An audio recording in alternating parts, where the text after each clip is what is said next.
Hey everyone, Dan Heilman here, and this is going to be another Summoner's Glory video.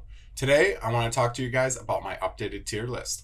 I've been putting some thinking in here, and of course, I'm going to bring up the spreadsheet, and let me show you what's going on here. Let me move myself out of the way. Alright, let's chat. So, I have updated my tier list. I have added some cookie cutter rune builds to go with it. I also added some damage scaling and basically some usage. So meaning, you know, what they're good at, what they do, what they bring to the table, what they bring to the team. So let's talk. Okay. Let's go through S tier, A tier, B tier, and then there's no other tiers. S tier. First one, Goddess Zoe. Everyone knows Goddess Zoe. She's first on my list because damage, heals, and a damage aura. She scales off magic damage, and you should put her in damage runes. She does a lot of damage. So, Secret Dancer, she's on the list next here. The order's not important. They're just grouped into groups. So, Secret Dancer, she brings damage to the table, a little bit of stun. Obviously, she has that assist attack. So, she bases off physical damage, and you should put her in damage runes. Puppeteer, great Phantom, only Resurrector in the game, so she's known for her damage, her Resurrect, and she lands AoE decreased defense. Only one in the game who can do it. So she scales off physical damage. You can either put her in a damage set or a stun set. Sea Conqueror, sometimes talked about as the number one Phantom in the game. She is the attack bar queen. She also puts decreased defense. All of her damage scales off HP. She does not do any damage based off physical damage, even though she has physical attack. And you always want her in a speed set. Always want her in a speed set. You want her to go first before anyone on your team, and then she can go ahead and reduce the attack bar of the enemy team. Ankaris is in S tier as well. She is a damage dealer. She does physical damage, and you should have her in damage runes. So, everyone knows Ankaris. First turn she'll use her buff, and then second turn she'll use her 9-hitter and do some massive damage.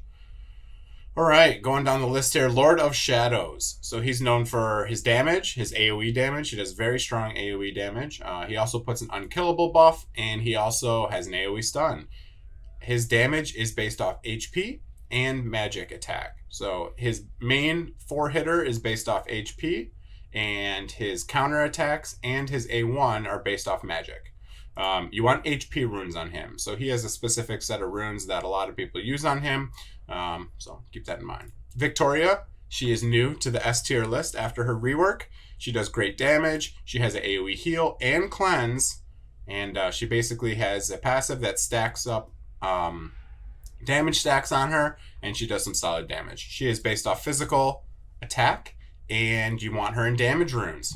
King Arthur is also on the list here. He is the best tank in the game. He puts taunt up on enemies, and he also does some solid damage. He's based off physical damage, and you should run him in a battle wound set.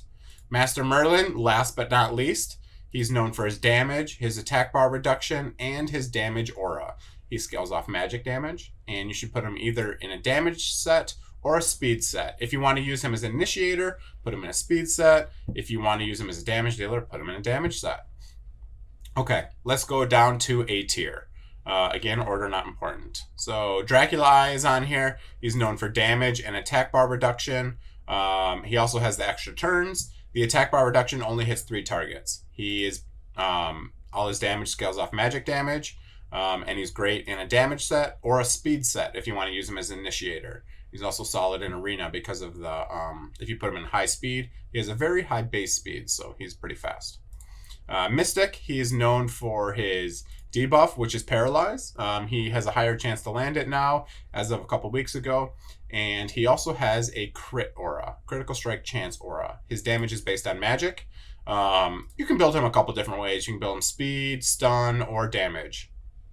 Not a lot of people have him high Evo, so not a lot of people have tested his damage capabilities. Zeus is on here as well. Zeus is kind of here between S or A tier. He is the higher spectrum of A tier. He's known for his damage, and he's known for landing Paralyze. Paralyze gives you 20% slow and 20% more damage. So great debuff. he scales off magic damage. You can run him in a damage set or a speed set. He's kind of slow, so if you want him to go first, you got to run him in a speed set. Haley is on the list. She's known for her attack bar reduction and her stun, of course. She bases off magic damage, and you want to run her in a stun set. She has multiple chances to proc the stun, and she's a great PvP phantom. She gets extra turns all the time. So, yeah, great phantom.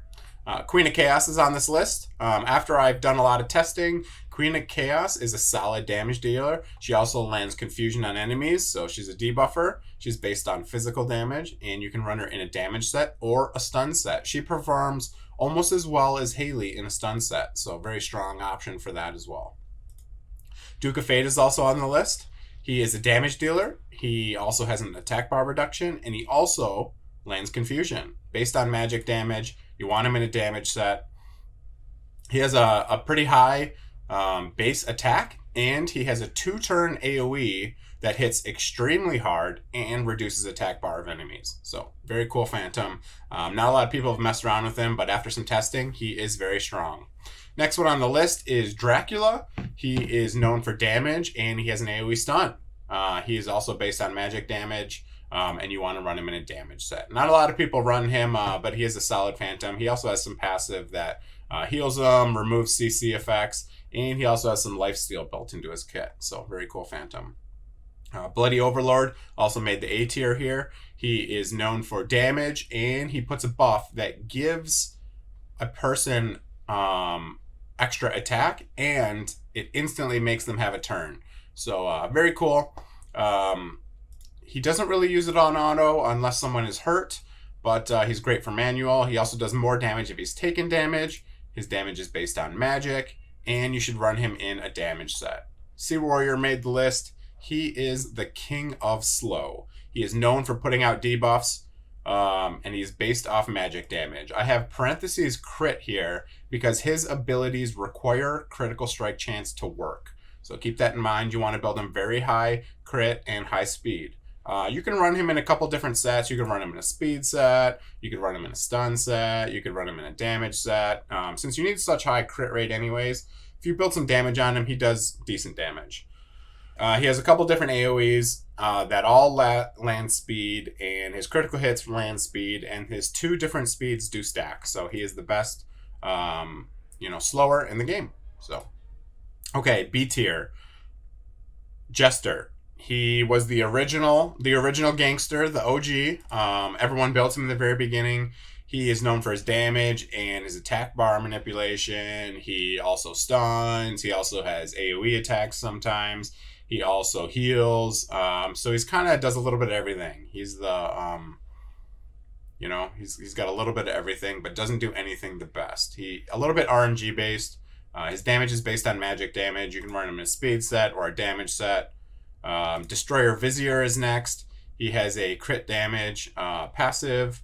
He is known for his damage. His damage is based on magic, and you should run him in a damage set. Water Elf, after doing some testing, is a solid option to land debuffs and to cleanse enemies. He lands slow, 25% slow, and he also can land bleeds on targets. He bases on magic damage, and you do need crit for him to land his debuffs. You could run him in a speed set, a stun set, or a damage set. Lunar Goddess is next here. She has a heal and attack bar up for her team. She's based on magic damage. You could run her in a speed set. You could run her just in a tanky set. You could build her a couple different ways. Ambassador Light is on the list now. He's a damage dealer. He does land slow. He scales off magic damage, and you should run him in a damage set. He's only a single target, so he's down lower on the list here. King Argon is a AoE damage dealer. He does need a couple procs to do the maximum amount of damage and unlock his AoE. He's known for his damage. He scales with magic damage, and you should run him in a damage set. Tiara is a healer and cleanser. She does decent damage. She has AoE, and she has some built-in lifesteal in her kit. She does base off magic damage, and you should run her in a damage or a speed set, depending if you want her to do all the heals or if you want her to do damage. Exiled Berserker is on the list next. He's known for his damage. His damage is based off HP. Build him very high HP, and he will do solid damage. I have a damage set here, but that means HP for him, plus some crit and crit damage. Astral Clock made the list. Another support champion known for his attack bar manipulation, both on his A1 and his allied team. He has a buff that increases their attack bar. He also has a heal. His damage is based off magic, I think. It might be physical. I might have to check that. And he is good with a speed set or some sort of a tanky set. The last one on the list here is Shark Spearman. He's known for debuffs. He does physical damage. He lands bleed. You can put him in a speed set so he can land bleeds often, or you can run him in a damage set. I haven't done much testing with him. Usually people use him to land bleed, but some people have swapped over to Water Elf, so keep that in mind. So you can see my rune builds up here. Damage rune is either 4 Squall, 2 Harvest, or 2 Frost. Or you could run 2 Harvest, 2 Frost, 2 Squall. Speed is 4 Harvest, 2 of anything else. HP is obviously all the HP sets, which is Spines and Self-Healing. And you can run the Harvest or Frost for crit. Battle Wound set is obviously 4 Battle Wounds and 2 of anything else. Stun set is obviously 4 Head Crackers and 2 of anything else. And I just have a list here of the Phantoms that you can only get from Epic Books. So these are the uber rare Phantoms, and that is it. I will update this to my spreadsheet. As always, hope you enjoyed the video. Go down there, comment, let me know if you think, what you think about this list. If you would move anyone anywhere on this list, let me know below. And while you're down there, subscribe to my channel and smash that like button. Have a great day, everyone. See ya.